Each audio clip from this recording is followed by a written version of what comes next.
Colorado weather is a little confusing. It'll have you wearing t-shirts like this, and then the next day you'll be like this.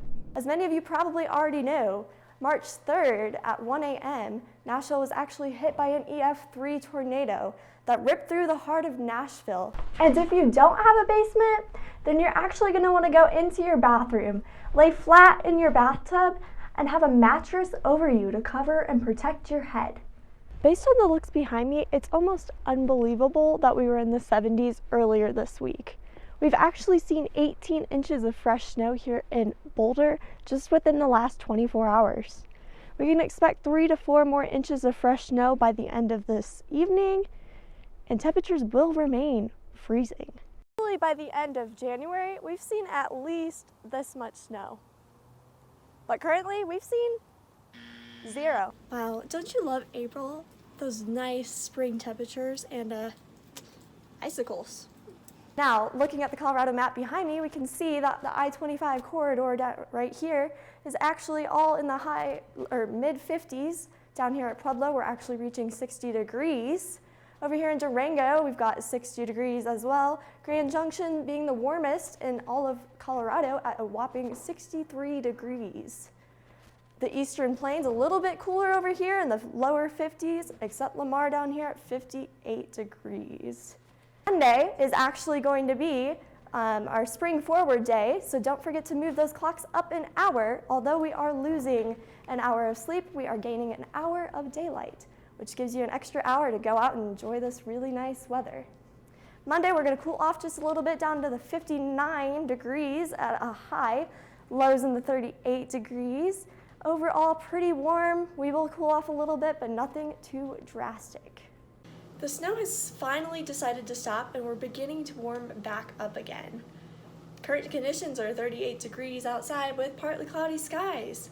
Come this evening, we are going to be cooling back off into those lower teens again. Don't you worry though, because come Wednesday, we will be back up into the 50s with partly cloudy skies.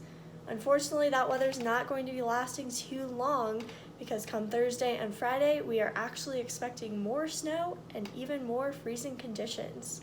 So don't put that jacket away too fast. Just looking at the map, we can see this winter system is moving in from the north. The coolest being in the northeastern plains of Sterling at 38 degrees. Looking at the I-25 corridor, Fort Collins is the coolest at 44, and Pueblo is the warmest with 73. Wild.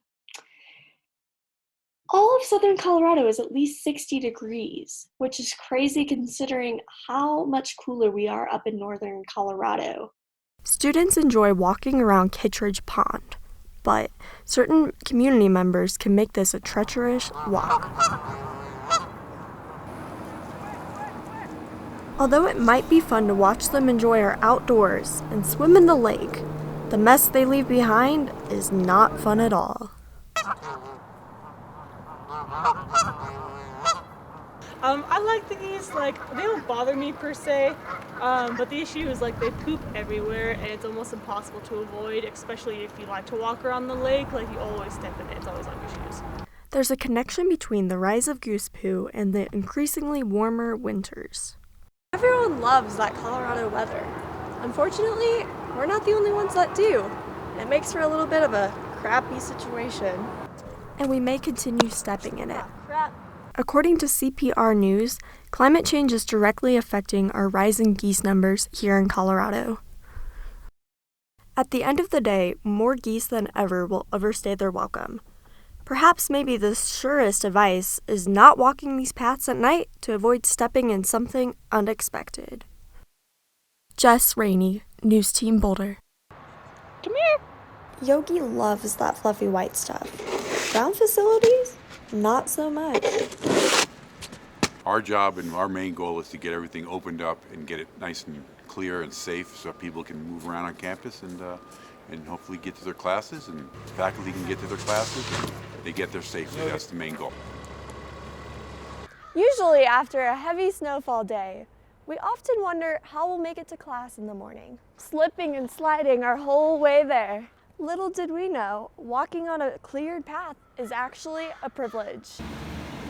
Salt product and plowing is used to ensure safety on campus. We, on an average year, put down about 15 tons of salt product on the campus, and that's mostly around building entrances, ADA ramps, and other steep sidewalks or hardscapes with steep grades where folks may need a little extra traction. Ramps and stairs are just a few examples of places that might have to receive some extra plowing and salt. When big storms are on the way or storms are on the way, they are in touch with meteorologists to ensure that they have as good of idea as they can of what is coming, right? We can never really predict the weather exactly. This model run, see that trough is continuing to dive over the western U.S. and moisture is beginning to approach Colorado. For students, walking in these conditions is often quite dangerous and challenging. But for this little four-pawed friend, it's no problem at all.